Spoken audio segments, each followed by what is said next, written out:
this house is worthless to anybody that is dying inside of it because I'm standing outside putting water on the outside. If Yeah, I I can agree. clear that primary and just deal with it then, I mean, I would rather save that life rather than, and I know that's like the 14 scenario or Upper Montgomery or anywhere that has a second due that may be out of place. But with ABL, sometimes you don't even know. It might be 12 is your second due, but we might have been at 5 o'clock in traffic somewhere on the other side of the our first due or something like that. But even just standing behind, taking all those considerations into account, not being, defending your decision as far as going inside, going to that second floor, clearing that primary, and then dealing with that fire. That should alleviate a lot of your stress and pressure on making decisions on this fire.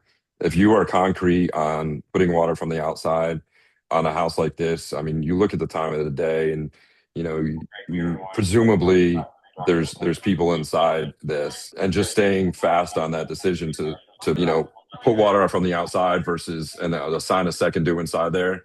I wouldn't feel comfortable living with that decision, knowing that my time and my presence in there to clear that second floor would have been the number one priority.